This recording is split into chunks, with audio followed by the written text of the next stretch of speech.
Wish I could, folks. Back with another reaction. Back with some more Roxy music, and we're returning to the 1974 album Country Life. Thank you again to Seb.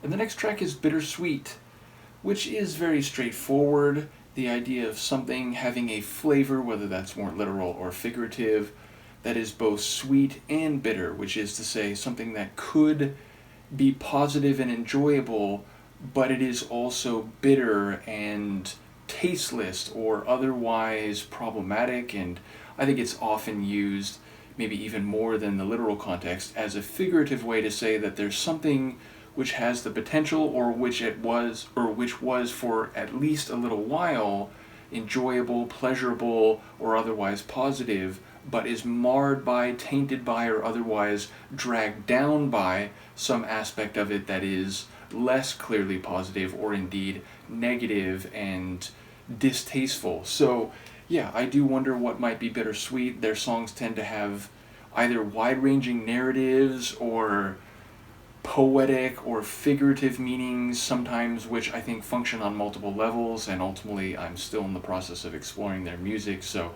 I'm not sure what to expect here other than something or some attitude which features dimensions and characteristics on both end of the positive-negative scale. So I'll see what I can catch on a first listen. This is Roxy music. The track is Bittersweet, and it's from their 1974 album Country Life.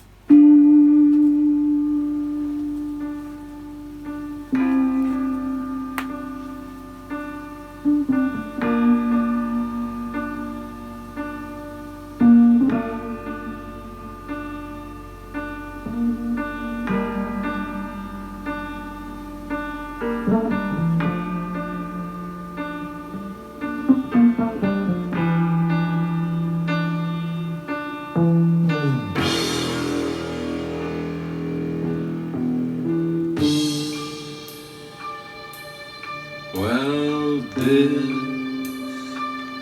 is such a sad affair. I've opened up my heart, oh, so many times, but now it's closed.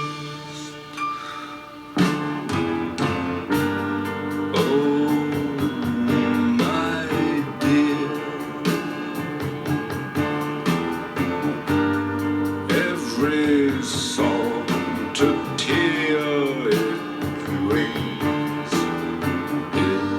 bittersweet applause.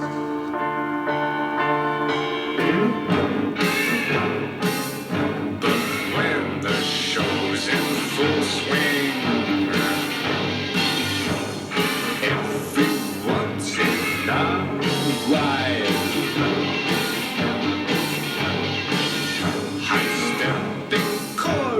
Lines midnight forgetting my lullaby leaves.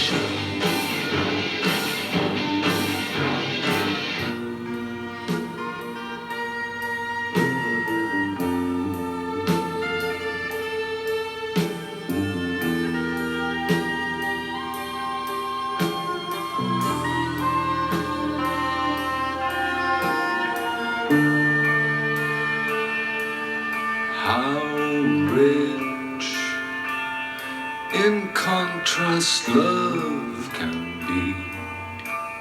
Sometimes I'm quite amused to see it twist and turn, to taste both sweet and dry.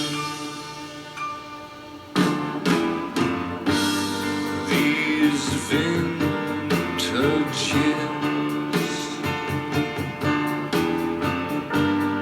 lovers, you consume, my friend, as others their wine. Nein, das ist nicht das Ende der Welt The German? hatte dann Leben und Kunst. Und das Spiel geht weiter, wie man weiß. Noch viele schönste Wiedersehen.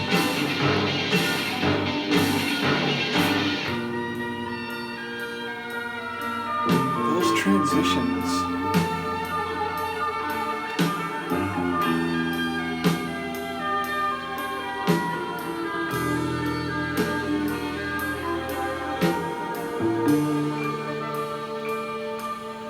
And now, as you turn to leave, you try to force a smile, as if to compensate. Then you break down and cry.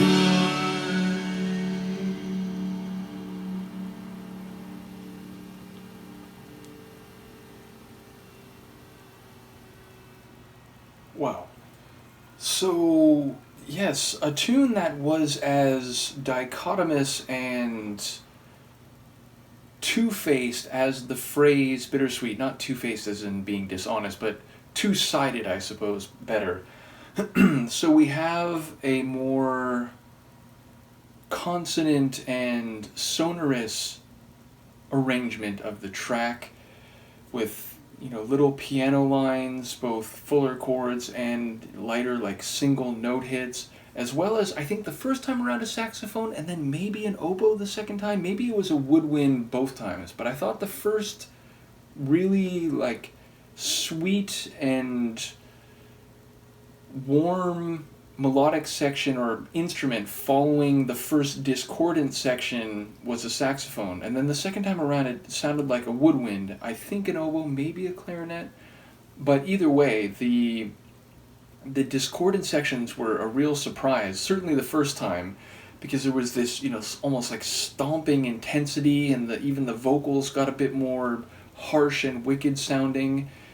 So, yeah, it feels like there is an assessment of love, maybe a specific relationship, but maybe just love more generally, that the narrator is opening up his heart many times and, countless times, but sometimes that leads to him getting hurt and his heart closing off and not wanting to feel all the emotion that is out there, maybe because of someone else's actions, maybe because of just the vulnerability and the danger or potential for hurt that entails.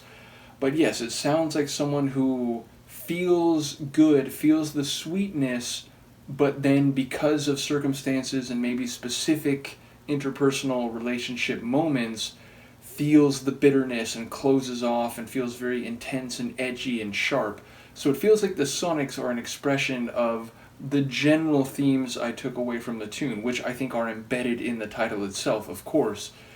But yeah, I like the way that Ferry's vocals were, again, very soft and floating in the moments that had a lighter arrangement, but in those intense discordant and dissonant sections took on a real harshness to it. So yeah, from the vocals to the sonic arrangement to, I think, the lyrics, it speaks to both sides of that spectrum, and the way that for most humans, at some time in your life or another, you will find yourself feeling both sides of that, maybe even in the same moment, where you can see the reasons for why you were open-hearted and feeling good, but at the same time you're cognizant of and experiencing the bitterness, the pain, the distastefulness that can come with feeling a closed heart, and the difficulties of being an emotional human, which by and large, certainly over the course of someone's lifetime, and even in a given moment where you're trying not to feel, that's what most humans are,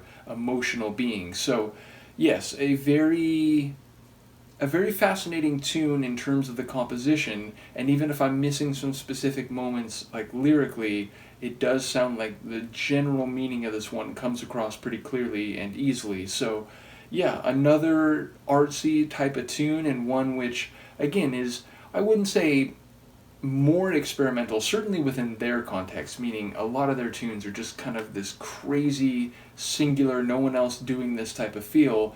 I've seen and heard tunes that have two notably distinct sides to them, but even saying that, this one does it in a way that is very much Roxy Music's own flavor, which should not be surprising. But either way, I enjoyed it. Let me know what you think, and I will see you next time. Peace.